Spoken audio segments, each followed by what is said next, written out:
السلام عليكم ورحمة الله وبركاته. مشاهدينا في كل مكان، طابت أوقاتكم جميعا بكل خير، وأهلا ومرحبا بكم، ولقاء جديد يتجدد بكم وبداية نهاية. يسألونك عن الساعة أيان مرساها، قل إنما علمها عند ربي. الساعة أو يوم القيامة، تلك أسماء ليوم القيامة. هذا اليوم الذي تنبأ به النبي صلى الله عليه وسلم وقال أن هناك علامات كبرى وعلامات صغرى. ترى هل تحققت علامات كبرى أو صغرى؟ ترى أيضا ما تلك هذه العلامات التي تحققت، وماذا ننتظر أيضا من علامات حتى نقترب من يوم القيامة. تلك السلسلة التي نفتحها في كل في مثل هذا الموعد من كل أسبوع مع صاحب الفضيلة دكتور محمد بن عبد الملك الزغبي، أحد علماء الأزهر الشريف. أرحب بك ترحيبا خاصا في هذه الحلقة، لأن الكثير ينتظر هذه الحلقة التي اشتاق إليها المشاهدين مما شوقناهم في الحلقة الماضية عن الحديث عن علامات وقعت وتحققت. أسأل الله أن يتقبل وأن يبارك فيك. في البداية ممكن الناس دلوقتي تكون بتسمع كلمة علامات لأول مرة، فهل تأذن لنا فضيلة الدكتور أن نضع ملمح بسيط حول العلامات الصغرى والعلامات الكبرى، وهل هناك أقسام لهذه العلامات، وهل تحقق منها شيء؟ طيب، الحمد لله والصلاة والسلام على رسول الله صلى الله على محمد صلى الله عليه وسلم. قلنا أن أشراط الساعة أو أن علامات الساعة تنقسم إلى قسمين: صغرى وكبرى. صغرى هي التي تتقدم الساعة بأزمان طويلة، تتقدم الساعة بأزمان طويلة، وتكون من نوع المعتاد، يعني معتادة الوقوع. معتادة الوقوع زي إيه؟ زي قبض العلم وظهور الجهل والتطاول في البنيان وشرب الخمر وزخرفة المساجد إلى آخر هذه الأمور. طيب، عندي علامات كبرى هي الأمور العظام التي تحدث بالقرب من الساعة، أو يكون مبعثها قرب قيام الساعة، وتكون غير معتادة الوقوع، غير معتادة الوقوع. زي إيه؟ زي ظهور الدجال اللي هو المسيح الدجال، وزي مثلا نزول عيسى صلى الله عليه وسلم، وزي خروج يأجوج ومأجوج، وزي طلوع الشمس من مغربها إلى آخر هذه الأمور. إذا إحنا قسمنا الأشراط أو قسمنا العلامات إلى قسمين: علامات صغرى وعلامات إيه؟ كبرى. بينا المعنى ووضحنا. طيب، جم العلماء بقى وقسموا لي الأشراط من حيث الظهور إلى 3 أقسام. يبقى من حيث الأقسام في الأصل هم قسمين: علامات صغرى وعلامات كبرى. طيب، اما اجي بقى التقسيم العلامات من حيث الظهور بتبقى 3 أقسام. يعني ايه؟ قسم ظهر وانقضى، قسم ظهر وخلاص، زي ما احنا هنتكلم في الحلقة دي. صغرى كان أو كبرى؟ تماما. بس الكبرى بنقول لا، لسه لم تدخل بعد، لم تقترب بعد، بس هي صغرى. اللي حصلت صغرى، اللي وقعت صغرى، زي اللي هنتكلم فيها النهارده كده ان شاء الله. خلاص. القسم الثاني قسم ظهر ولا زال يتتابع. ولا زال ايه؟ يتتابع. يعني ظهر ولا زال يتتابع، ومش كده وبس، بل ويكثر. حتى وان كان التتابع بتقطع الزمان. نعم. ايه بالضبط كده. يعني ليس بالتوالي. لا ليس بالتوالي. لا، ممكن شويه وبعد فتره، بعد بعد محنه الى اخر هذه الامور. القسم الثالث لم يظهر الى الان. لم يظهر الى الان. يبقى انا عايز المشاهد والمشاهده يبقوا معايا كده حفظا وفهما. اقسام الساعه قسمين: صغرى وكبرى. طيب، من حيث الظهور 3. قسم ظهر وانقضى يا عم شيخان. تمام. القسم الثاني ظهر بس لسه له اثر شغال. لو توابع. بالضبط، الله يبارك فيك. انجاز لنا التعبير. الثالث لم يظهر بعد، زي المسيح الدجال ونزول عيسى ابن مريم وتاني الشمس المغربة الى اخر هذه الامور. ولذلك انا وعدت المشاهدين والمشاهدات على لسانك انت في الحلقة الماضية أن نتحدث عن العلامات التي وقعت في هذه الحلقة، وقلنا سنأتي بإذن الله بجديد قديم، لكنه إن شاء الله جديد على أذهان وقلوب المشاهدين والمشاهدات. وهنا بقى لازم توفينا بوعدك، ده بإذن الله. اللي أنت أسأل الله الثبات. أسأل الله الثبات. نتمنى أن احنا من الآن ننتقل إلى السادة المشاهدين في إذاعة خارجية من الإذاعة الحالية. تمام. للوقوف حول هذه العلامات اللي حضرتك وعدت بالتأكيد أو الوقوف عليها في هذه الحلقة. تفضل. طيب، تأذن لي أبدأ بالعلامة الأولى، لأني أظن أني جريت في الحلقة الماضية على علامتين. العلامة الأولى أول علامة ظهرت ووقعت يا أستاذ هاني، وبقول المشاهدات احفظوا معايا، هي بعثة النبي محمد صلى الله عليه وسلم.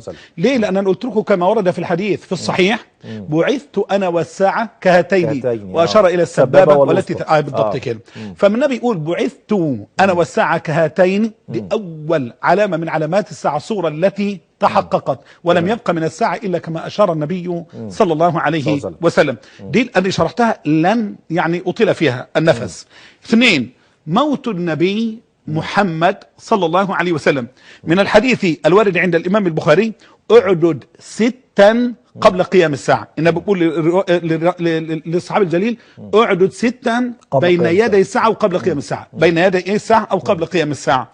منها موتي، من ال6 دول ايه؟ موتي، يعني علامة هتتحقق قبل القيامة ما تقوم وهتكون بين يدي الساعة، من العلامات الصغرى لا موت النبي صلى الله عليه وسلم، ودي تحققت خلاص كده، يبقى الأولى تحققت، الثانية تحققت. الثالثة فتح بيت المقدس، فتح بيت المقدس. ونبدأ هنا نطيل النفس لأن ما تكلمناش في هذا الكلام. تحققت مرتين. بس أنا عايز أدخل في العلامة التي أشار إليها النبي صلى الله عليه وسلم، اللي هي سنة 16 هجرية، فتح بيت المقدس.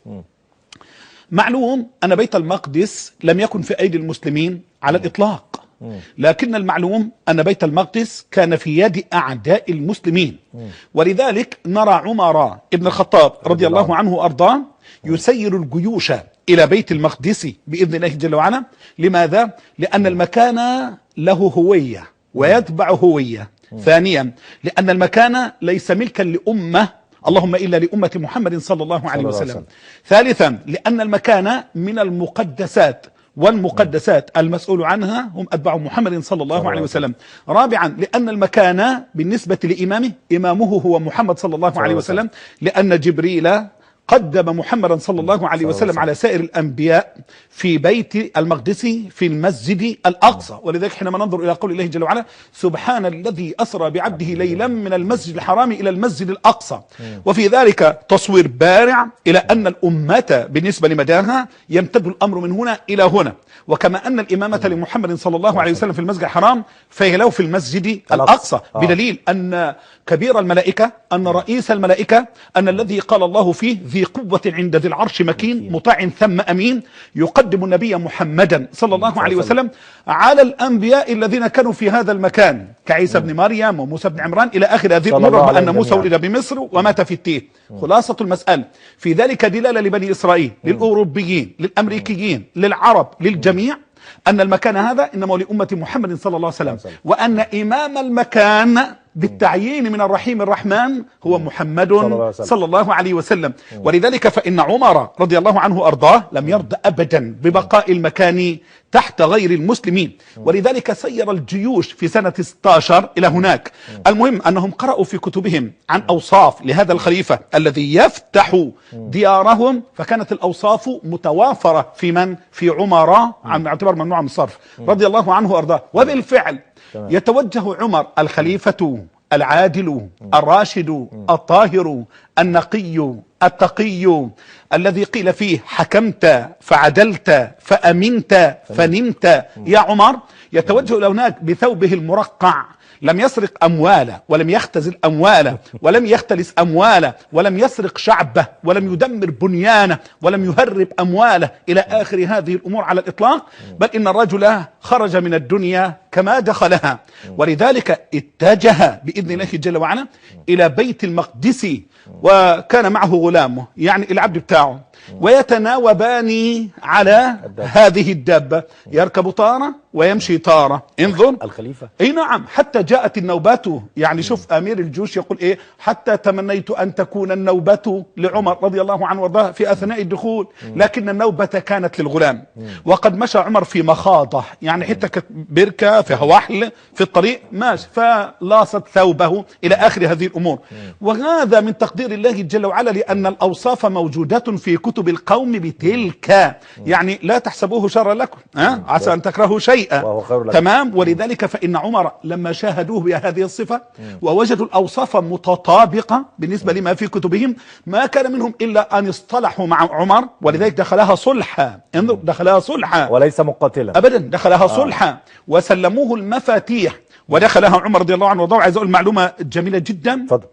أن عمر لما فتح بيت المقدس بنى بها مسجدا في قبلة بيت المقدس. ربما يقول قائل، ودي بتظهر على أذان حتى الدعاء، يقول لك الله، هو ربنا بيقول سبحان الذي أسرى بعبده ليلا من المسجد الحرام إلى المسجد الأقصى، ما كانش مسجد لما عمر فتحه، ما فيش مساجد هناك. خدت حضرتك ازاي؟ ليه؟ ما انت عارف معالم اليهود بتكون ايه الى اخر هذه الامور. وبالنسبه للصليبيين لما كانوا فيه كانت معالمهم ايه معروفه. ولذلك فإن عمر رضي الله عنه وارضاه لما ذهب الى هناك ونظر في المكان قال صدق رسول الله صلى الله عليه وسلم، لأن النبي وصف المكان كما رآه عمر رضي الله عنه وأرضاه، ووصف مكان المسجد كما رآه عمر بن الخطاب رضي الله عنه وأرضاه، ووصف سجود داود كما رآه عمر في بن رحلة الخطاب الإسراء والمعراج تماما. ولذلك فإن عمر لما رأى التطابق قال صدق، وطبعا هو مصدق، قال صدق رسول الله صلى الله عليه وسلم، وأقام المسجد في المكان. خدت حضرتك ازاي؟ أقام المسجد. ولذلك أول مسجد بعد المسجد الأول المذكور في القرآن، سبحان الذي أسرى بعبده ليلا من المسجد الحرام إلى المسجد الأقصى، كان مسجدا ولم يكن يوما كنيسا، عشان اليهود يقول لك كنيس، وكان لنا هنا كيت، وكان لنا مش عارف معبد، وكان لنا مذبح هيكل. لا، شويه بتوع كذابين افاكين. ولذلك من يجري يعني صوبهم هو على ضرب الافك والبهتان. ابدا لم يكن هناك مذبح، ولم يكن هناك يعني مع احترامي ما يدعونه من هذه الامور، لا معبد ولا مذبح ولا هيكل سليماني ولا اي شيء، بل هو مسجد كان فيه داود يتعبد ربه، ثم من بعده ابنه سليمان يتعبد ربه في هذا المكان. ولذلك فإن الذي خلق الجميع قال كان مسجدا. لذلك المسجد الأول بعد المسجد الثاني بناه عمر بن الخطاب في فتح ايه؟ في فتح بيت المقدس سنة 16 هجري. وممكن واحد يقول يا استاذ يا ديباني، ألا انت بتقول ان هي علامه وتحققت ازاي؟ دليل النبي صلى الله عليه وسلم يقول في صحيح الامام البخاري برضه من حديث اعدد ستا بين يدي الساعه. رجعنا تاني للسته. وفاه النبي، منها بعثه النبي، منها وفاه النبي، منها فتح بيت المقدس. تمام. فتح على يد مين؟ الخليفه عمر رضي الله عنه. هنا يتبادر السؤال، تمام. اسمح لي فضيله الدكتور. اتفضل. يعني تم فتح بيت المقدس على مدار التاريخ الإسلامي مرتين. مرة الأولى على يد الخليفة عمر بن الخطاب كما ذكرت فضيلتك، والمرة الثانية كان صلاح الدين الأيوبي وهنا أيضا كان يعني فتح. تمام. هذا فتح وهذا تحرير. بمعنى أنه لم يفتح قط إلا على يدي عمر. أما ما فعله البطل صلاح الدين الأيوبي لما حارب أوروبا، لما ألقت إليه بفلذات أكبادها، وصدق فيه قول القائل يا أيها الملك الذي لمعالم الصلبان نكس، جاءت إليك ظلامة تسعى من البيت المقدس، كل المساجد طهرت وأنا على شرفي منجس. لم يبتسم صلاح الدين وآثر وأخذ العهد على نفسه ألا يبتسم إلا إذا حرر المسجد الأقصى. وده عايز أقول في حاجة، إن تصدق الله حديث النبي يصدق كما في البخاري. تكون صادق هيمكن لك. إنما من الصادق والله لو قعدت تحلم. ليه؟ لأن التمكين ينقسم إلى قسمين، تمكين عزيز وتمكين ذليل كما قال الشيخ ابن القيم. التمكين العزيز يا أستاذ هاني اللي يبقى فيه تمكين وعزة ونصرة وغلبة للموحدين. تمكين ذليل إنك تاخد بالأسباب وهمك كله إنك توصل، وصلت لكن بذل وتشقى فيه ثم ينتزع منك. معناه بقى ان ربنا يقول لك راجع نفسك في خير، لكن راجع نفسك. انت محتاج مراجعات. ليه؟ يقول لك افضل منك راجع نفسه. الصحابه كانوا في احد، خالف الرماة امر النبي في امر يسير خالص، حصل اللي حصل، وبغير عمد وبغير قصد حصل اللي حصل. فانت راجع اي حاجه، راجع. انت لسه مش تمام، لسه الامور مش مستوي، لسه الى اخر هذه الامور. خلاصه المساله ان صلاح الدين الايوبي صدق الله جل وعلا، وكان من خلفه الجند الذين صدقوا الله جل وعلا من الفلاحين من المزارعين، ودخل مع اوروبا باسرها. تخيل صلاح الدين بمجموعه من المزارعين والصيادين والفلاحين وطلاب العلم وحفظه القران، يقاتل المانيا ويقاتل البوشناق ويقاتل الصرب ويقاتل كيت ويقاتل بريطانيا ويقاتل فيينا ويقاتل كل دول اوروبا، وجاب ملوكها حتى بالملوك ما بقي احد، حتى القساوسه جم عن بكره ابيهم عشان يحرضوا ويحثوا ويحضوا. ما هو خلاص نظام صليبي. ولذلك نصره الله جل وعلا على هؤلاء جميعا، قتل 30,000 وأسر 30,000، وأنزل صليب صلبوط فكسره وحطمه ونكسه، وجعل الراية لا إله إلا الله. إذن الفاتح من؟ عمر بن الخطاب. المحرر من؟ صلاح الدين الأيوبي. طب كده احنا وصلنا ل3 من 6. أي تمام. ال3 الباقيين هم أدخل تمام. بالترتيب مع فضيلتك. طاعون عمواس طاعون. يعني عفوا ذكر كلمة طاعون عمواس؟ ايه تمام ذكر تمام تمام. شوف يا استاذ هاني، احيانا يذكر اللفظ بصيغته، واحيانا على سبيل القرينه او التفسير او الدلاله او بدلاله اللفظ. زي ايه مثلا؟ مصر ذكرت في القران كم مره؟ كتير.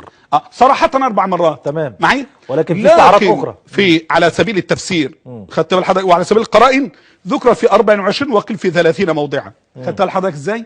فينا انا اجيب لك الامر اهو، منها خزائن الارض، منها طور سيناء، يعني على سبيل يعني استدراج. حلو حلو، كلام جميل، هذا ما تقصده كلام سليم. كلام سليم. تمام. النبي يقول ايه صلى الله عليه وسلم في الحديث اللي انت ذكرته؟ اعدد 6 بين يدي ايه؟ الساعه. ذكرنا منهم ايه؟ 4. بعثة النبي. ذكرنا منهم موت النبي صلى الله عليه وسلم. وفتح. ذكرنا منهم فتح بيت المقدس. خد معايا هنا بقى. شوف النبي يقوم قايل ايه؟ ثم موتان، ضبطناها في الكتب موتان غير صحيح. ثم موتان بالضم على الميم والتسكين على الواو، وانا بقول لطلاب العلم والباحثين موتان. طب التسكين بين موتان وموتان خلي بالك هي قريبه من بعضها، لكن الابلغ في اللفظه موتان بالضم على الميم والتسكين على الواو. يعني ايه موتان؟ يعني الموت الكثير الوقوع. شفت لما يجي طاعون والعياذ بالله والناس تقوم واقعه مره واحده، هو ده يطلق عليه موتان. خدت بالك؟ يعني موت كثير الوقوع. خلاص. لذلك النبي يقول ايه؟ ياخذ فيكم الموتان دي كقعاص. المتن الثاني كعقاص. يبقى هنا كقعاص وهنا كعقاص. خدت بال حضرتك ازاي؟ الغنم، الحديث قلنا في البخاري. يعني ايه كقعاص الغنم او كعقاص الغنم؟ ده كان مرض مشهور عند العرب، ياخذ الغنم. ياخذ الغنم. اول ما غنم يجي لها هاتي كل الغنم اللي حواليها ميتين في وقت واحد. كل ميت في وقت واحد. خدت بالك ازاي؟ وباء. الله يفتح عليك. وباء. ولذلك الطاعون يطلق عليه ايه؟ وباء. بالظبط. فهو ده اللي عبر عنه النبي صلى الله عليه وسلم، انه في الدرجه الرابعه في الترتيب الرابع ده هيحصل الوباء ده، وهيبقى يعني والعياذ بالله شنيع على المسلمين والمسلمات. معايا يا مولانا؟ طيب بنقول ايه؟ قال ابن حجر. قال ابن حجر ظهر ده اللي هو طاعون عمواس. طاعون ايه؟ عمواس في خلافة عمر، وكان ذلك بعد فتح بيت المقدس. يعني فتح بيت المقدس تم في خلافة مين؟ عمر. والطاعون كمان في خلافة مين؟ عمر أيضا. في خلافة عمر رضي الله عنه وارضاه. لكن الطاعون ده كان سنة كام؟ سنة 18. احنا قلنا فتح بيت المقدس سنة كام؟ 16. سنة 16. هنا الطاعون سنة كام؟ 18. والطاعون ده كان خطير جدا. عارف ليه؟ ما بنقولش مات من غير المسلمين، مات من المسلمين فقط فيه بلغ العدد 25,000 من المسلمين. تخيل في ايام زمان وعدد المسلمين كان قليل وليس بالكثير على الاطلاق. اما وباء يحل في مكان ويموت في الوباء ده 25,000، يضاهي ملايين الان يعني. بالضبط كده. يضاهي ملايين الان. 25,000 من المسلمين. لذلك ما شوفوا ما شوف ده حصل للمسلمين، ده غضب ربنا على المسلمين. لا ابدا، ده انا بقول صدق رسول الله. صدق رسول ليه؟ واللي ميت بيه وهو محتسب وعلى التوحيد وعقيدته صحيحه شهيد. خدت سعادتك ازاي؟ ولذلك النبي صلى الله عليه وسلم لما بيقول في مسند الامام احمد: أتدرون من الشهيد من أمتي؟ قالوا الشهيد والذي قتل في سبيل. قال لا، إذا الشهيد من أمتي قليل، بل المبطون شهيد، أي الذي يموت إيه؟ ببطنه، سواء كان عنده سرطان، عنده الكبد. قال الإمام الألباني رحمه الله في أحكام الجنائز وبدعها تعقيب القتل: ومن مات بالإسهال فهو شهيد، بس يكون عقيدته صحيحة ومحافظ على الصلاة وراجل كويس ومحتسب، ده شهيد عند الله جل وعلا. المبطون شهيد، والحريق شهيد، وذات الجنب شهيد، ومن وقع عليه والغريق شهيد، إلى آخر هذه الأمور. والمرأة تموت ومن مات أي نعم بالطاعون. أي نعم، هو الميت بالطاعون ده شهيد. هو الميت بالطاعون نوع من أنواع الشهادة. اختار حضرتك إزاي؟ ولذلك أنا بقول لحضرتك مات في هذا الطاعون من المشاهير اللي هو بنقول عليه أبو عبيدة عمرو بن جراح، اللي هو أمين هذه الأمة. أمين هذه الأمة. ويبقى مش هطول في طاعون يعني عمواس عشان نفيد المشاهدين. طاعون عمواس يعني هو السؤال يعني، طب لماذا فضيلتك اخترت وباقي العلماء يعني الذين هم يعني على شاكلة فضيلتك في هذا الإطار أن هذا الطاعون تحديدا هو أحد العلامات التي قال عنها الرسول صلى الله عليه وسلم: أعدد ستا بين يدي الساعة. لماذا هذا الطاعون؟ لماذا؟ هناك أيضا يعني أوبئة أخرى قد تكون قد تحققت حتى في زماننا المعاصر. هناك أوبئة وأمراض عدة أمور. لما النبي يقول للراوي صلى الله عليه وسلم: اعدد ستا بين يدي الساعة، قيل لأن الراوي هذا ومن كان على شكلة من الحاضرين من الصغار أو من الشباب أو من شابه ذلك يعيش حتى يرى أمثال ذلك، ولذلك الصحابة عاشوا هذه الأمور. وقيل ملمح. اعدد 6. خدت حضرتك ازاي؟ يعني معناه ان بعضها يقع وبعضها يقع بعد ذلك، والتصديق يكون ممن صدق ورأى. وقيل لان علماء الامه اجتمعوا وتواتروا على ان المقصود بذلك يعني قول النبي صلى الله عليه وسلم طاعون عمواس، والامه لا تجتمع على ضلاله. خدت حضرتك ازاي؟ ما اجتمعت امتي على ضلاله. طيب ننتقل من طاعون عمواس كده، احنا وصلنا لاربعه. ممكن ناخد الاثنين التانيين حتى بدون يعني نستفيض فيهم حتى وان لم يكونوا قد تحققوا ام لا تحققوا. كل اللي اقوله ايضا تحققوا. كل اللي اقوله لا ده تحقق ان شاء الله. طيب يعني ادخل في اللي وراه. طب نقول الاثنين. النقطة الخامسة. نقول احنا على الخامسة. بالظبط. شوف احنا انتهينا ومش لازم نرتبط بحديث البخاري، لا انا هخرج منه. خدت بال حضرتك ازاي؟ يعني احنا قلنا بعثة النبي موت النبي صلى الله عليه وسلم، فتح بيت المقدس، وقلنا فتح بيت المقدس، طاعون، وقلنا ايه طاعون عمواس. معايا كده وصلنا لاربعة. نخش بقى امر غريب اللي هو استفاضة المال. استفاضة المال يعني المال هيفيض لدرجة الناس مش هتقبل صدقات او تنشغل عن قبول الصدقات، او معناه الخير يعم بشكل عظيم على جميع المسلمين. ودي حدثت يا مولانا. حدثت ووقعت. كيف يا مولانا؟ ده احنا الان وعلى فكره نعيش فاقة زي ما انت قلت لا تتبعوا، ولسه هتحصل كمان، حصلت وهتحصل. بس احنا الان واقع الامه الاسلاميه تعيش الفاقة. ده صح. يعني معدلات الفقر في دولنا العربية عديدة، يعني تحديدا مصر يصل فيها نسبة الفقر أو ما دون الفقر تحت خط الفقر ما يصل ل 40%. يعني كيف يعني تقول فضيلتك أن هناك فائض في المال ونحن نعيش تحت خط الفقر وليس الفقر ذاته؟ أجب والله سؤال وجيه جدا الله يعزك. بس قبل ما أجبه من خلال النص دعني أوضح لك أن مصر يعني محترم نقول فقر ده عمى. احنا مبتلين بعمى، عمى البصير وعمى الابصره وعمى البصيره. ازاي؟ الخزائن الموجوده في العالم موجوده في مصر بس. زي واحد مع احترامي عنده ميراث عظيم جدا لكن اعمى مش شايف اي حاجه ويروح يتسول. ازاي؟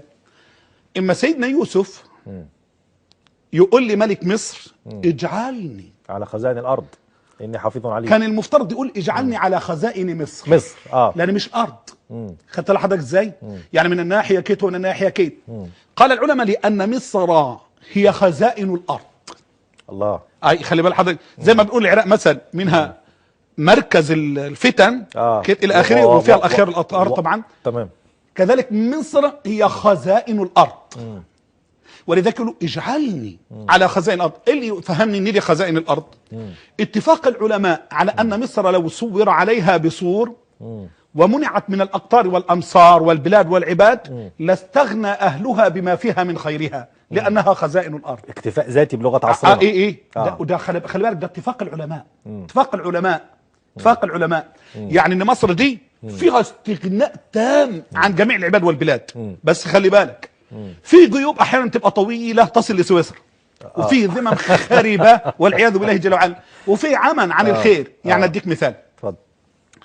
لما يجي ربنا حلوه جيوب طويله تصل لسويسرا. ده طويل قوي مخرومه. لما يجي ربنا يفهمني يقول لي انت عندك مفاتيح بس انت اعمى. ازاي يا رب؟ يقول لي راجع نفسك. عدم الامان اللي عندك بعد عن ربنا. عدم الامن اللي عندك بعد عن ربنا. الكراهيه المزروعه بعد عن ربنا، ان ربنا ما بيقولش بكده. ده ربنا يقول مثلا ايه؟ واعتصموا بحبل الله جميعا ولا تفرقوا. مش لاهل مصر، للكل. مش كده بس. واذكروا نعمه الله عليكم اذ كنتم اعداء. زي ما احنا الوقت اعداء بعض. الراجل عدو لزوجته، الراجل عدو لاخيه، الراجل عدو الكيت. بقينا الشعب المصري لكم شعب ولنا شعب. نعوذ بالله من هذا الكلام. اللهم لا تؤاخذني يعني بهذا الكلام. مصر شعب واحد، بلد واحد، برب واحد. اسال الله ان يحفظها من السنه الخائنين. اللهم امين. خلاصته عايز اوصل لسعادتك هنا استفاضه المال. لا انا ارجع لما كملتش الحته دي قبل ما ارجع لانها خطيره. تمام. ربنا يقول لي انت عندك عدم امن، عندك عدم امان، عندك فقر، عندك احتياج. في ايدك المفتاح بس انت اللي ما تشوفش، او في جيبك وانت اللي ماشي ما تشوف. ازاي؟ فقلت استغفر لان حدثت منك ذنوب. ما هو ما حدثش هذه الامور الا بالذنوب والبعد عن رب ايه؟ الارباب. لان لو انت على الاستقامه لا، ومن يتق الله يجعل له مخرجا ويرزقه من حيث لا يحتسب ومن يتوكل على الله فهو حسب. لا تحتاج امريكا ولا تحتاج دول الخليج ولا تحتاج اي حد على الاطلاق. انما لانك انت اصلا دماء مثلثمه اهو. تعال معاي. انت عندك ذنوب حدث بسببها الكراهيه والاجرام والقتل والكلام ده والفقر والكلام ده كله. عايز ترفع دي ده ربك رحيم يا اخي، ده ارحم بعبدي من الولد وولده. يبقى تعمل استغفر يا اخي، ارجع له. نستطيع رفع هذا البلاء؟ بدي. شوف طب تعالى كده، بتصدق ربنا؟ طبعا. تصدق بموعوده؟ طبعا طبعا. فقلت استغفروا ربكم انه كان غفارا. لانه لو غفر لك رضي عنك، ولو رضي عنك اعطاك. الوقت انا خايف من دول حوض النيل ومن سد اثيوبيا ومن كده، يا اخي اي نهار سد اثيوبيا والنيل يجي والماء تيجي من كل اتجاه. فقلت استغفروا ربكم انه كان غفارا يرسل السماء عليكم ايه؟ مدرار. المطر يجي لك من كل ناحيه والماء وكيت اللي انت عايزه. وعلى ذكرك النهارده الماء كان كثير الحمد لله. طيب الحمد لله. شوف يرسل اول حاجه ايه؟ يرسل السماء عليكم ايه؟ مدرارا. تعال ويمددكم الدنيا فلان 2 مليار، هنا مليار، هنا 5 مليار. لا لا لا لا لا، سيبك من دول. ده الكل يموت ولا يبقى الا الحي الذي لا يموت. اهو تعالى للملك خزائن السماوات والارض. اهو ويمددكم بايه؟ باموال وبنين. يجيب لكم فلوس. ليه؟ احفر هنا هتلاقي اكتشافات غاز، احفر هنا هتلاقي اكتشافات بترول، احفر هنا هتلاقي اكتشافات مناجم، هتلاقي في كل خير هيملأ مصر، لان دي خزائن الارض وربنا اللي قال كده. والله صدقت يا مولانا، دي خزائن الارض. احنا فعلا لدينا مناجم ذهب. احنا عمي يعني احنا عمي وبعيد عن ربنا. اقسم بالله لا تلاقي الذهب وتلاقي الفضه وتلاقي الغاز وتلاقي البترول وتلاقي الحديد حتى وتلاقي البلوتونيوم موجود، كل شيء هتلاقيه. اصل دي خزائن الارض. عارف خزائن الارض ايه؟ لا ينقصها شيء. زراعه موجود، خيرات موجود، سياحه موجود، كل شيء موجود. وانا بنبه اخواني المصريين كلياتهم اهو ان انتوا عندكم خزائن الارض، بس احنا اللي لسه ما رجعناش ربنا. المفتاح اهو. فقلت استغفروا ربكم انه كان غفارا يرسل السماء عليكم مدرارا ويمددكم باموال. مش كده بس، وناس بدل ما عندها فيروس الكبد وفشل كلوي وسرطانات، لا، ويمددكم باموال وبنين، صحه، ناس بعيده عن الامراض. لا مش كده بس، ويوسع عليك، يجيب لك فيلل وقصور وتعيش حياه كده رفاهيه بالحلال، ويجعل لكم جنات ويجعل لكم انهارا. بس المشكله ما لكم لا ترجون لله وقارا. كل ما نقول ربنا، كل ما نقول دين ربنا، لا محتاجين نرجع لربنا. طيب الله. نرجع لاستفاضه المال. استفاضه المال. خلصنا دي. تمام. تعال النبي بيقول ايه؟ الحديث عند البخاري في صحيحه، عند مسلم في صحيحه: لا تقوم الساعة حتى يكثر فيكم المال. خلي بالك انا عايز الصيغة مهمة قوي يا استاذ. ما قالش حتى يكثر المال بس، لا، حتى يكثر فيكم. ما قالش يكثر المال لانه يبقى عام، لا، فيكم انتوا بس يا مسلمين. حتى يكثر فيكم المال، فيكم مش في غيركم. وخلي بالك شوف الجاي، ما هو الفرق؟ ما هو شوف لما نقول حتى يكثر المال، يكثر عند اليهود ويكثر عند النصارى والهندوس والسيخ وعند الكل في الارض. انما لا، ده بيميزك انت، بيميزك انت، لان ده رضا من الله جل وعلا. فيقول حتى يكثر فيكم وليس عند غيركم. خدت العضله؟ بقول حتى يفيض، خدت بالك؟ فيفيض يعني المال هيفيض. مش كده بس، لدرجه ان يهم رب المال يروح يقوم يقول واحد والله خد دول صدقه، يقول لا ارى لي فيه، مش محتاج يا اخي، مش محتاج، شوف غيري. تعال. ايوه، طب تعال، وما فيش غيره. او قاعد ازاي؟ العلماء قالوا كثر المال بسبب الفتوحات الاسلاميه في عهد الصحابه. في عهد عمر بن الخطاب طبعا كثرت الفتوحات، وانتصر المسلمون على كسرى، وانتصروا على قيصر، وانتصروا على البلدان الغنيه والعظيمه، وفاضت الاموال عند المسلمين. بس مش دي برضه المقصود معايا كده. تعال، تقاسم المسلمون اموال الفرس والروم، اغنى قوتين على ظهر الارض. برضه مش كفايه. تعال للي جاي في عهد عمر بن عبد العزيز رضي الله عنه وارضاه. ده شوف، ده سنتين نعمة الطيور وما يجي 6 اشهر. نعمة الطيور. شوف انا بقول لك ان تصدق الله يصدق. صحيح. عمر بن عبد العزيز ده حتى عمر بن العزيز ما قاتلش اي حد على الاطلاق في عادي، اللهم الا اعداء الامه. حتى الخوارج اللي جوه يدعوهم بالحكمه والموعظه الى اخره، حتى المخالف يدعوه. انما سيلان الدماء بين المسلمين لا يمكن. ولذلك كثر الخير جدا في عهد هذا الرجل. مش كده بس، حتى فاض بيت مال المسلمين.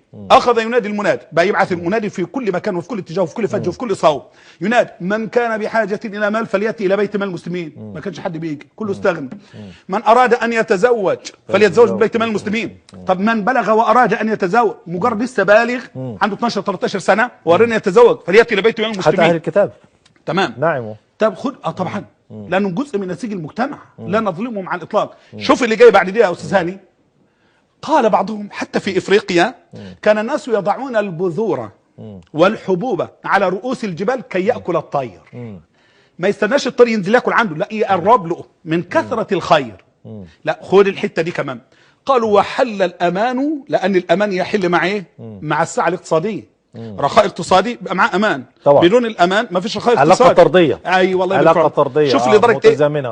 ابن الجوزي ابو الفرج بن الجوزي رحمه الله عليه في سيره عمر بن الخطاب يقول بالحرف الواحد: حتى ان رجلا من السلف مر على راعي غنم، يعني الغنم بتاعته قدامه ونايم، كان نائما، فرأى ذئبا يلعب مع الغنم. الراجل العالم معدي لقى الذئب مع الغنم بالغنم. تيجي ازاي؟ يا ده احنا في زماننا دي الانسان ممكن ياكل انسان. المهم فوجد الذئب يلعب مع الغنم فتحجر، ما لحش يملك نفسه، فرفع صوته قال: ما هذا؟ ذئب يلعب مع الغنم. متى اصطلح الذئب مع الغنم؟ أم الراعي صاحي وقال له: منذ اصطلح الراعي مع الله.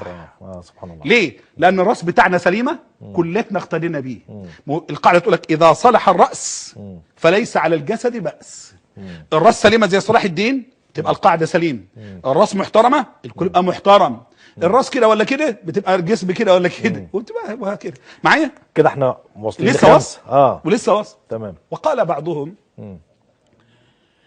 أي أن المسلمين يحل به من البلاء في آخر الزمان ما ينأون به عن المال. يعني مثلا ما يخرج دجال، ما يخرج كيت في قتل، ما يبقى يأجوج ومأجوج، وتقول له خد فلوس، هعمل بها ايه؟ هو مشغول عن ذلك. هذا رأي مش قوي. الرأي الثاني بقى أن التجديد لها توابعها في خروج المهدي وعيسى. المهدي النبي قال صلى الله عليه وسلم قال يعني يلي فيملأ الأرض عدلا بعد إذ ملئت جورا وظلما. فما يملأ الأرض عدل هتمتلئ الأرض بالخيرات. خدت حضرتك ازاي؟ وتعم فيها البركات. أيضا علاقة طردية هي دي العدل. ولذلك العدل والاقتصاد أو ابن كثير في المجلد رقم 8 النهاية في الفتن والملاحم يقول في الجزء الأول منه، ولأنه جزئين، يقول: وحينما يخرج عيسى، يبقى مع المهدي لأن المهدي وعيسى في وقت واحد، تخرج الأرض بركاتها بل يحل الأمن أو كنوزها. ما هي الكنوز والبركات. كنوز وبركات. الارض هتخرج، يبقى الناس كلهم اثرياء اغنياء، فيها من الذهب، فيها من الفضه، فيها من الاموال، فيها من الخيرات. يبقى ده غنى اهو. شوف اللي جاي مش كده بس. ويحل الامن والامان. شوف العلاقه. بقول: حتى ان الوليد لا يضع اصبعه في فم الحيه فلا تضره. يجيب الحيه العظيمه، العيل الصغير الطفل الرضيع يدخل صبعه يلعب مع الحيه لا تؤذيه، اصلا شبعانه. انت الوقت لو رحت الاسد وكان اكل وشبع، ان شاء الله تقعد فوق الاسد ما يأذيكش على الاطلاق. في بني ادم يبقى طماع وحرامي سرق كذا مليار وتروح ناحيته ياكلك مع المليارات التانيين. خلاص اذا في حين خروج عيسى ابن مريم الله يبارك في عمرك هتخرج الارض البركات. يقول ابن كثير رحمه الله عليه: حتى ان الرمانه الواحده لا تكفي الفئام من الناس. من بركه الرمانه يجتمع عليها العشرات ياكلوا منها وتشبعهم. يجي لقحه اللبن، يجي كده الماعز او الغنمه وتيجي عند اللي بتقول على الدور بتاعها وتيجي تحلبها، لا تكفي الفئام من الناس، مش فرد واحد، من بركاتها. وهذا من رضا الله جل وعلا. يا سبحان الله. يا سبحان الله. طيب يعني هل في ذات السياق فضيلة الدكتور يعني ما حدث في جزيرة العرب، ما حدث في بعض دول الخليج من ظهور البترول الذي يعد كنزا، الذي يعد أيضا من المال ومن تدفقات مالية لا حصر لها، هل في هذا الإطار؟ لا ما لها صلة. ما لها صلة. لا دي بقى هتدخل في علامة تانية هنبقى نتعرض لها. يعني في حديث جبريل الطويل عشان بس ما حدش يفهم خطأ اللي فيها حاجات لا علو بالبنيان، أفاضل وناس متمسكين بالدين وعندهم خير ذاك من الله عليهم.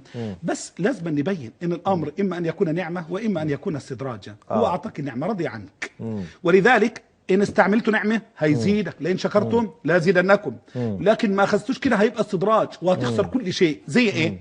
ربنا ما بقول: لقد كان لسبأ في مسكنهم آيات الجنتان عن يمين وشمال كلوا من رزق ربكم واشكروا له بلدة طيبة ورب غفور. تمام. البلدة ربنا رضى عنها وناس طيبين والخيرات نازلة. شوف وصفها ان هي جنان. فأعرضوا. ايه بعد كده؟ لا لا لا لا انا علماني مش عايز الاسلام. التانيين قال لا احنا ليبراليين. قال لا احنا شيوعيين. لا بلاش الاسلام بقى بالله عليكم ما تتعبوناش. لا الهوية مش اسلامية، لا كل واحد بحريته. ربنا قال: فأعرضوا فأرسلنا عليهم سيل العرم وبدلناهم بجنتيهم جنتين ذواتي أكل خمط وأثل وشيء من سدر قليل ذلك جزيناهم بما كفروا وهل نجازي إلا الكفر. وبعدين بقى نقم. سبحان الله. خدت بالك حضرتك ازاي؟ فأنا ببين يعني الأمر يكون كده يكون كده. الله يبارك في عمرك. طيب كده نعيد على مسامع مشاهدينا من جديد الست: بعثة النبي صلى الله عليه وسلم، وفاة النبي صلى الله عليه وسلم، فتح بيت المقدس، طاعون عمواس، استفاضة المال، نخش بقى على ظهور الفتن بعد كسر الباب. طيب كسر الباب، هل هناك علاقة بمقتل عمر؟ أي نعم، من حديث حذيفة، لأن عمر هو الباب. عمر كما في الحديث الصحيح الوارد في الصحيح، عمر هو الباب، والباب قد انكسر، والباب ده لما ينكسر خلاص كل حاجة تخش. تمام. يعني باللغة المصرية تدخل، الدنيا أسهل يعني. ما فيش باب، ما فيش باب. إنما لو قلنا فتح الباب ممكن يغلق الباب. معايا ازاي؟ فتح الباب بقول لك اغلق الباب، منعنا اي شيء. انما انكسر الباب تقدر تمنع شيء؟ السيطرة خلاص، كله بيدخل ولا فقدت السيطرة. فتدخل الفتن من كل اتجاه، والباب ده كان عمر. باب الاسلامي هو عمر. بتوضيح اوضح. يعني النبي صلى الله عليه وسلم قاد الامه الى ما قادها اليه، خلاص كده.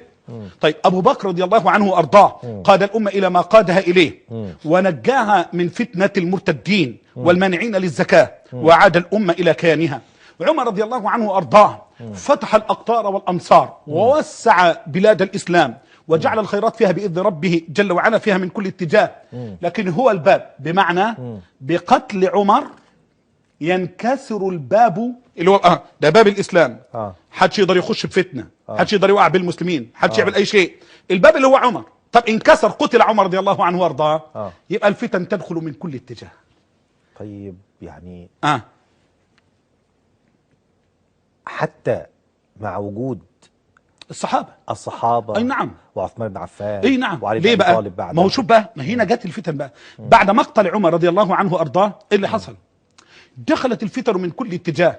ليه؟ جالك شويه من رعاع المصريين، هكذا الروايه. انا عاد افكر انا بتكلم على، لان المصريين شرفاء، لما لهمش في القتل ولا الاجرام، ولا هم خونه ولا هم دمويين ولا هم ارهابيين في كل مكان. في بل احنا بنبرأ الى ذلك. جاء شويه رعاع من مصر وشويه دهماء من العراق، ولذلك البلد دي بتلفظ كده ودي بتلفظ كده. خلاصته فاتجهوا الى مدينه النبي صلى الله عليه وسلم. كان ذلك باعاز من الروافض، اللي هي بدايه نشاه الروافض. خدت بالك حضرتك ازاي؟ بقياده مين؟ عبد الله بن سبأ، اللي ادعى الاسلام في عهد الخليفه عثمان بن عفان، وكان كاذبا ما دخل الا لكي يفسد الاسلام على اهله. معي؟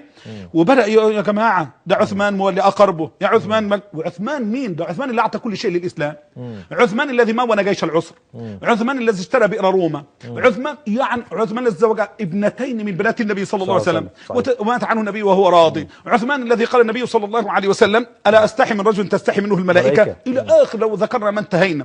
يجي حرضهم على عثمان بعد الذهاب الى الصحابه فعجز. ليه؟ لان دول تربيه النبي صلى الله عليه وسلم. ولذلك ذهب الى الدهماء والرعاع من اهل مصر والعراق، مش بعيده ومش على علم خالص، وتجيب هم مع احترامي في كل واد ينعقون. تعال فلان اشترى جرع، اللي ما لهمش عقول، همج رعاع يتبعون كل ناعق. اخذ دولا، راحوا دولا، سيطروا على المدينه. كان طبعا موجود جيش معاويه لكن خارج المدينه، وجيش المدينه كان خارج الى اخر هذه الامور. حاصروا بيت عثمان رضي الله عنه وارضاه. عثمان شوف الذكاء وبيعلمنا. عثمان نزل اليهم ودخل المسجد وقال اجتمعوا بي، وقعد معهم. ائتوني بما عندكم. واخدين علي ايه؟ قعدوا يعدوا يا استاذ هاني، 1 2 3 انت عامل وعامل عامل. فرد عليهم نقطة حتى عجزهم. ودي الحاكم مالكمش حجة كده، ودي واجب على ذاك العلماء قالوا واجب على الحاكم إذا اتهم من قبل الرعية أن يسمع الشبهات وأن يرد الشبهات حتى يعالج الصدور. قعد معاهم، رد عليهم وكشفهم بالإجماع، ثم عاد إلى بيته. لكن الفتنة قد شد زنادها خلاص، والعياذ بالله جل وعلا، وخارجين لغير وجه الله جل وعلا. ولذلك خلاصة المسألة هجموا عليه. رفض أن يدافع عنه أحد، رفض دفاع الحسين، رفض دفاع الحسن، رفض دفاع ابن العوام، رفض دفاع الكل. قال لهم لا أريد أن يقتل مسلم أو أن يراق دم بسببي، سيبوهم وخلاص. دخلوا عليه كما تعلم. المهم كان يقرأ في المصحف، انهالوا عليه فقطعوا يده فأهرق الدم على صفحات المصحف، حتى قالت زوجته قطعتم اليد التي خطت أول المفصل يعني من القرآن للنبي صلى الله عليه وسلم. المهم انهالوا عليه حتى قتلوه. وفي ليلتها كان صبح صايم، رأى النبي في منامه يقول له أبشر عثمان فإنك ستفطر معنا الليلة. انت هتتقتل يعني وقت يعني قبل كيت ما تتم صيامك، وانت هتدفن ويكون الامر بتاعك منتهي، هتكون معانا الليله في الجنه. فطارك ما يكونش في بيتك، فطارك هيكون في الجنه. سبحان الله. ده النبي صلى الله عليه وسلم. والشيطان لا يتكونه ولا يتمثله ولا يتشبه به. ولذلك قتل عثمان رضي الله عنه وارضاه. والنبي الحديث بقى لو انت ترجع له بتاع ابي موسى رضي الله عنه وارضاه لما كان بيحرس البئر، وجه ابو بكر استاذن، قال اذن له بشره بالجنه. جه واحد تاني يستاذن ما يعرفش مين، فقال اذن له بشره بالجنه فاذا هو عمر. فجه الثالث استاذن قال اذن له وما يعرفش مين وبشره بالجنه مع بلوى تصيبه. كان سيدنا عثمان. ده عثمان. كان سيدنا عثمان. ليه ما قالش في عمر؟ ما عمر اتقتل مع بلوى تصيبه، لان ما فيش بلوى اصيبت بعمر. لم يقتحم عليه احد دار، لم والعياذ بالله يتعرض للفتنه في امر احد، ولا المحجه هذه على الاطلاق. كان الرعب من عمر، لكن الفتنه الثقيله وقعت من قبل هؤلاء على الخليفه الراشد عثمان ابن عفان رضي الله عنه وارضاه. وبمقتل عثمان انقسم المسلمون ووقع القتال بين الصحابه. طيب، وعلى فكره عايز اكل الحاجات دي بقى الاول كده عشان المها للمشاهد والمشاهده. يا ريت ويا ريت يحتفظوا بالحلقات دي، تبقى مراجع عشان لو في ربط بين الست ومراجع كلها اسقاطات على الواقع. ويبقى عندهم الادله، لاني لا اتي بذره من ضعيف. انا بقول شوف بملء فيها وانا معاك، لا اتي بذره من ضعيف. لا يا فندم، يعني ما عهدنا عليك هذا ابدا. الله يبارك في عمرك. شوف عندنا الحديث ان النبي صلى الله عليه وسلم اشرف على اطم من اطام المدينه. اطم يا استاذ هاني يعني المكان المرتفع. النبي طلع على مكان عالي يشوف فيه كل ديار المدينه من تحت منه. خدت بال حضرتك ازاي؟ وبعدين قال لهم ايه؟ هل ترون ما ارى؟ واخد معايا الصحابه. قالوا لا يا رسول الله، مش شايفين اي حاجه ابدا. قال فاني لارى الفتن نزله، اني لارى الفتن تقع خلال بيوتكم. ما قالش وقع على الناس، عليكم انتوا الصحابه. تقع خلال بيوتكم كوقع القطر. شفت المطر لما بينزل على البيوت كده؟ اهي الفتن نازله على بيوتكم زي ايه؟ القطر. الحديث في صحيح مسلم يقصد منها وقعه الجمل جايه لكم، وقعه صفين جايه لكم. يعني وقعه صفين ما اقصدش مثلا اتقتل فيها 70,000. اتقتل فيها 70,000 بين الصحابيين الجليلين علي بن ابي طالب رضي الله عنه وارضاه، ومعاويه رضي الله عنه وارضاه، ومقتل عثمان وغيره وغيره وغيره، ومقتل برضه الحسين بن علي الى اخر هذه الامور. خلاصه المساله اني مش عايز اطول في هذه النقطه قوي، يعني خد الله يبارك فيك، على اساس ان استطعنا وكان معنا وقت ندخل في موقعة الجمل او ما شابه. طيب، ما هو على ذكر فضيلتك على موقعة الجمل والحديث عن الفتن، ليس برضو هناك من فتنة يعني أقوى من فتنة موقعة الجمل أو صفين. يعني هذه فتن يعني كما قال عنها النبي صلى الله عليه وسلم يعني كالقطر يعني ليست فتن. يعني حدثنا عن موقعة الجمل يعني، وهل لها دلالة فيما نتحدث فيه من فتن؟ طيب، أنا عايز المشاهدين والمشاهدات يركزوا معي جدا، مش من مصر، ده أنا عايز في برضه في الجزيرة العربية وفي العراق وفي كل مكان عشان يفهموا، لأن الشيعة الروافض يستغلون هذه الفتن استغلالا سيئا جدا. وهناك اتهام لسيدة عائشة مش كده؟ يعني وكفروها أنها خرجت على حاكم شرعي وما إلى ذلك. يعني ففك لنا هذا الارتباط حاضر. أولا الناس بتسأل وقت موقعة الجمل دي حدثت بين من؟ أنا عندي طرفين، بين علي ابن ابي طالب رضي الله عنه وارضاه من طرف، وبين عائشه والزبير وطلحه والزبير من طرف اخر. ازاي حدثت الفتنه دي وهم دول بيقروا البعض كل احترام وكل محبه وكيت والى اخر ذلك، واثنوا على بعضهم بعضا؟ هنيجي نقول دي من باب الفتنه. لما قتل عثمان رضي الله عنه وارضاه، اتى الناس عليا في المدينه وقالوا له نبايعك، امدد يدك فلنبايعك. قال لا حتى يتشاور الناس. لا، ما تبايعونيش، الاول الناس تشاور ويشوفوا عايزين مين. علهم مش عايزيني، وكان علي يأبى ويردهم، يأبى ويردهم. ودي فيها رد على الروافض لما بيقولوا ان ابا بكر اغتصب الخلافه من علي، وان عمر اغتصب الخلافه من علي، وان عثمان اغتصبها من علي. ازاي؟ ده علي بن ابي طالب زاهد في الخلافه ويرفضها حتى لما عرضت عليه. فضلا عن ذلك ان عليا يعني وصف ابا بكر بوصف يليق به، واثنى عليه ثناء، وانه الوزير للنبي صلى الله عليه وسلم، وانه افضل الخلق مع رسول الله. ووصف عمر من بعده مباشره، ووصف عثمان. حتى يعني مع احترامي يعني اما تقرا الثناء بتاع علي على الخلفاء الثلاثه وعلى الصحابه كثير جدا، لا تسع له حلقه ولا اثنين ولا وتعاون علي بن ابي طالب مع سيدنا عمر وسيدنا ابي بكر ومع عمر ومع عثمان. ده حتى ذب عن عثمان، قال لا تقولوا عن عثمان انه حرق المصاحف. فوالله لو كنت مكان لفعلت الذي فعل عثمان. يعني ما فيش كلام نعود للجمل. اعود للجمل. وهذه الشبهه يعني العظيمه والفتنه العظيمه يعني. طيب، لما قالوا له امدد يدك يعني عشان نبيعك، قال لا حتى يتشاور الناس. يقولوا مره ثانيه حتى يتشاور الناس، يقولوا مره ثالثه حتى يتشاور الناس. قالوا له اسمع، لو انت تاخرت عن كده ورجع الناس بعد مقتل عثمان وليس لهم خليفه، اتسع الخلاف وظهرت الفتن. هتبقى فتن بقى ليه؟ لا مش دولة، ما تبقاش دولة. وجهة نظر. شفت؟ ما تبقاش دولة ووجهة نظر فعلا. تمام. ليه؟ شوية مرضى نفوس يقولوا خلاص احنا نعمل امير من عندنا، وده يقول لك نعمل امير من عندنا، الى اخر هذه الامور. وبعدين انت تعرف مش دولة، ده امة صحيح متسعة الاطراف، مش موقوفة على المدينة ولا موقوفة على مكة ولا موقوفة على الجزيرة العربية، لا ده ممتدة في كل البلدان. ده ممكن بعض الولايات تعلن استقلالها، مش كده؟ ايوه تمام، وارد. ولذلك فكر علي في ذلك فقبل مبايعة هؤلاء، وبايعه الناس من كل فج وصوب ومن كل حدب. خلاص بقى علي هو الخليفة الرسمي للمسلمين. تعال معايا لحد كده كويس، لغايتنا تمام، لحد كده تمام. شوف اللي جاي عشان اعالج الفتنة. انت بتقول اعالج الفتنة، اعالج لك الفتنة. في نفس الوقت ده عائشة رضي الله عنها وارضاها ذهبت الى مكة للعمرة، فلقيت طلحة والزبير، فتشاور الثلاثة، شاوروا في حال المسلمين، نصحوها قال تعالي هنطلب علي بأنه يثأر لعثمان ويقتص من قتلة عثمان ونروح نصلح بين المسلمين، على الله أن يصلح بك. الشاعر لك لا، ده عائشة حرضت طلحة والزبير، وطلحة والزبير كانوا بايعين علي، انت عارف كده. طلحة مبايع علي والزبير مبايع علي وعائشة مبايع علي، خلي بالك عشان اوريك الكلام اللي مش مخدع على الاطلاق. لا ده وقاموا محرضين الناس عشان ينتزعوا الخلافة من أمير المؤمنين علي، وقلبوا عليه الأقطار والأمصار إلى آخر هذا الكلام. ده كلام إفك. ده عائشة لما اجتمعت وتشاورت قالوا الوقت هتبقى مصايب، في ناس بتطالب بدم مين؟ عثمان، زي معاوية ومن معه. وهنا ناس قتلت عثمان موجودين في صف علي، وفي نفس الوقت احنا لازم نصلح بين الناس. هننصح علي وعلي بن أبي طالب نذكره على أساس ما يقتص هتهدأ الأمور. والمهم أنهم ذهبوا واتجهوا إلى علي رضي الله عنه وارضاه وتكلموا مع علي. علي في بداية الأمر لم يقبل لسبب واحد، لأن المقتول مين؟ عثمان. إذن الذي يطالب بدم عثمان من؟ هم أهل عثمان. يبقى إذن من المسؤول عن أن يطالب بدم عثمان؟ أهل الدم، أهل الدم، ولي الدم بالضبط كده. بلغتنا. فانتظر ذلك من أولياء الدم. وقيل أن علي رضي الله عنه وارضاه كانت الدولة في حالة هياج ونفور من ناحية الشام ونفور من ناحية الكوفة يعني والعراق وكده مثلا. فعلي يريد أن تهدأ الأمور ثم يقتص بعد ذلك من قتلة عثمان، لأنهم لم يعينوا بعد، لسه ما انتش عارف مين اللي قاتل بالظبط، لأنك هتحدد أعداد كبيرة. عايز تعرف مين، لأنك لازم تقيم البينة وتقيم الدليل عن أن فلان قاتل. مش معقول هجيب مجموعة كده تعالوا انتوا القتلة وأقتلكم خلاص كده.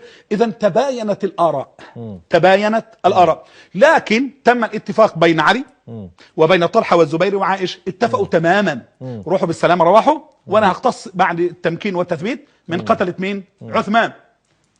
عائشة وطلحة والزبير راحوا بالمن معهم من المسلمين وناموا في خيامهم. قتلت عثمان في صف علي، عرفوا قالوا علي اداهم كلمة ستدور الدائرة واصطلح معاه، الدائرة هتدور علينا احنا. إذن إن لن يعملوا علي بن أبي طالب، علي بعد ما يتفق معاهم إذن هيعيننا بعيننا وذواتنا وهيقتلنا قصاصا لعثمان. يبقى لازم نفتعل فتنة وإلى الأمور إحنا رايحين. بلغة المصريين عفوا يعني في استخدام هذا المثل الذي على رأسه بطحة يعني. أيوة هي دي. يعني هي دي زي باستخدامه. خلاصة المسألة يا أستاذ هاني إن يقوم بالليل والناس نيام بعد قيام الليل، الكل بقى خلصان والكل نايم مش قادر يقوم، وقاموا تسللوا من جيش علي من الخيام المجونة بتاعت علي، وخدوا سيوفهم ورماحهم واتجهوا إلى جيش عائشة وطلحة والزبير. الناس نايمة وفي هدوء. هم هنا مش جيش طلحة، لا ما احنا نقول والزبير. أتباع بالظبط. المهم نايمين وكده، لأن دول كانوا مناصرين لدم عثمان، مش جايين يقتلوا علي. تمام. لا ده كانوا جايين عايزين يعني لا يعني ان يستأذنوا الخليفة، يأذن لهم الخليفة مثلا. لا يقووا ظهر علي بعدد معه في قتال أن يكونوا في ظهره. بالضبط، أن يكونوا في ظهره. المهم يا أستاذاني خلوا دول نايمين وانهالوا عليهم بالسيوف، أثخنوهم والرماح. ظنت عائشة وظن طلحة، احنا بشر، وظن طلحة وظن الزبير أن عليا من أعطى هذه الأوامر بالضبط. وكان بيضحك لهم علشان يخليهم يناموا وكت وكت على أساس إيه؟ لا وجايين من خيمة، وجايين من جيش من خيام علي، جيش علي. خلاص لاستيفاء الشكل. تمام. وعلي بن أبي طالب لما لقى القتال دائر بين الطرفين ظن أن جيش طلحة والزبير هو من هجم، وعائشة هو من هجم واشتبك مع هؤلاء. فوالعياذ بالله هي فتنة، هي شر. ليه؟ لان دول لما قالوا الحقونا يعني كبروا الله اكبر، ودول الله اكبر في قتال. طبعا كل اتباع علي لما شافوا دول مع دول راحوا كلهم موقعوا علي شاف القتال بين الطرفين خلاص يبقى بيقتلونا، والتاني يقول لك بيقتلونا. ولذلك دارت الدائرة بين الاثنين، وقتل من قتل، وجرى فيها ما جرى من خطوب والعياذ برب الأرباب. يعني على إثرها يعني ظهر التبجح وظهر الجرم من المجرمين ومن الخوارج من يدعون أنهم شيعة إلى آخر هذه الأمور. بل إن علي رضي الله عنه وارضاه أعاد أم المؤمنين عائشة رضي الله عنها وارضاها معززة مكرمة، وأركبها الجمل، وأمر يعني أحد بنيه، وأمر أخاها، وأمر مجموعة كبيرة تقوم بحراستها وإيصالها إلى آخر هذه الأمور. ولم يأمر أحدا أن يمسها بحرف من سوء، بل كان يعني مع احترام التوقير وكان الاحترام لزوج رسول الله في الدنيا ولزوجه في الآخرة، وهي عائشة الصديقة بنت الصديق رضي الله عنهما وارضاهما. حقا إنها فتنة، حقا إنها فتنة، وحقا أنها فتن آخر الزمان الذي أخبرنا بها صلى الله عليه وسلم. لم يتبقى لنا إلا دقائق قليلة، ويعني أترك لفضيلتك الاختيار، إما أن ننتقل إلى صفين أو لا صفين طويلة. إذن يعني نعرج على ما بدأناه. طبعا تمام. ونؤكد ونعيد على مسامع مشاهدينا الست الذي أشار النبي صلى الله عليه وسلم. لا وعايز أكد حاجة ثانية وهل تحققت أم لا؟ طيب بالنسبة لي عائشة عندي حديث اسناده حسن، حديث اسناده حسن أن النبي صلى الله عليه وسلم أنبأ عليا بأنه سيختلف مع عائشة وسيجري مثل هذا الأمر. قال إذا أنا أشقاها، أنا أشق يا رسول الله، لأن زوجتك في الدنيا وزوجتك في الآخرة. قال لا، بل تردها يا علي، أنت لا رجعها معززة مكرمة. وقد كان بن عايز أقول لك صلى الله عليه وسلم، الحديث صحيح، صلى الله على محمد صلى الله عليه وسلم.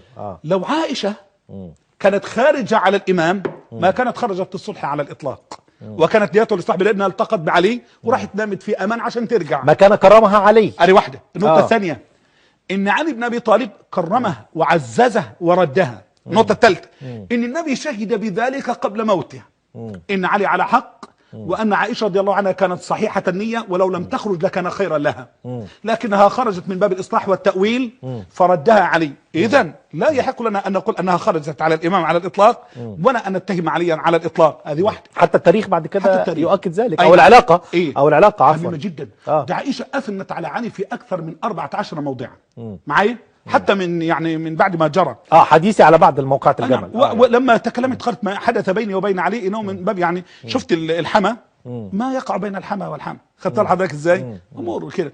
طيب تعال بقى يبقى طلحه والزبير. طلحه محب جدا لعلي بن ابي طالب، والزبير محب وقريب علي بن ابي طالب لانه من حول النبي صلى الله عليه وسلم، ام عمه النبي. اذا بالتالي هي عمه لعلي بن ابي طالب رضي الله عنه. خلاصته طلحه أقام عليه علي رضي الله عنه وارضاه الحجة وكلمه وذكره فبكى، والزبير كذلك. لكن الخونة خدت حضرتك ازاي من صف علي اللي هم من المجرمين الذين لا يريدون عودة الأمر إلى خيره على الإطلاق، أصحاب الفتنة تبعوا طلحة فقتلوه، وتبعوا الزبير فقتلوه. خدت حضرتك ازاي؟ ليه؟ عشان الفتنة لا تندمل، وعشان الفتنة لا تعود ولا تسكن على الإطلاق، تظل مشتعلة. ويبقى الشر في فئتين منحطتين، في فئة الروافض وفي فئة الخوارج والعياذ بالله جل وعلا. أنا بس يعني هنا، وده يمكن ده دوري بقى يعني يعني أحد المهتمين بالقضايا الإسلامية والحديث، ويمكن أنا ليا برامج دينية كتير، ولكن النهاردة تحديدا يعني أنا بتوجه بتحية حقيقية لصاحب الفضيلة الدكتور محمد عبد الملك الزغبي. ليه؟ لأن معركة الجمل، موقعة الجمل، معركة الجمل يعني وصفين، وأغلب الذي قيل في هذه الحلقة كان العديد، ويمكن ده أنا شاهد عليه، من الدعاة ومن العلماء يرفضون الحديث فيه ويرفضون الخوض فيه، ولكن أنا أحيي جرأة وشجاعة فضيلة الدكتور محمد عبد الملك الزغبي الذي شرح ووضح لنا هذا، وأنا أرجو أن يحذو العلماء أو باقي العلماء والدعاة حذو الدكتور الزغبي. بالفعل يعني أنا بحييك أن أنت قبلت مني هذا السؤال. أنا توقعت أن أنت ترفض مني هذا السؤال وتقول لي الجملة المعتادة سنتوقف مثلما توقف السابقين. لن أتفلت منك من سؤال. يعني أنا بحييك، ودي يعني ليس أنا من يشهد لك فضيلة الله الدكتور، يجزيك ولكن هذه شهادة مهنية لا أكثر ولا أقل. كثيرا ما سألت علماء، كثيرا ما سألت دعاء في برامج عدة، وكان يشترط البعض منهم عدم إلقاء هذا السؤال قبل الحلقة، ولكن اليوم أؤكد أن فضيلة الشيخ الزغبي والدكتور الزغبي قام بالإجابة وباستفاضة، وكنت أتوقع أن يرفض ولكنه لم يرفض. على رأسي. بشكرك مرة تانية. وأنا بشكرك وبذكر الأحبة، لأن الجمعة الماضية في الجمعية الشرعية يا أستاذ هاني، ودي بقولها للشعب المصري كله، ما كنت أتوقع هذا الحضور والأدب والمحبة والرحمة بتاعت الناس في الحضور، اللي هي وضعت لهم خارطة طريق للإسلاميين، اللي هي الطريق وعر وخطير. يا ريت كله يسمعها. والجمعة الجاية بعد إذن فضيلتك اتفضل. أنا في مسجد المصطفى في شبرا الخيمة، في شبرا. تمام. اسمها شبرا مش كده؟ في شبرا. اسمها شبرا. تمام. لا مش الخيمة، اسمها شبرا بس. يبقى في شبرا في مصر. شبرا يبقى مسجد في شبرا المصطفى. مصر. انا مش عارف دي تمام. هي مسجد المصطفى بشبرا. تتطور اي مكان فضيلة الدكتور. الله ينور يعني عليك. المكان يزداد نورا بك. الله يحفظك. سواء شبرا الله الخيمة يرفع او شبرا قدرك. مصر، لا هي فكلها شبرا ان شاء الله. يعني كلها يعني الله اراضي يعزك. مصرية. الله يبارك فيك. بحييك مرة ثانية وبشكر أنا أحبك في الله. فضيلتك، الله ولكن يبارك يعني تعدنا بفتح صفين ايضا.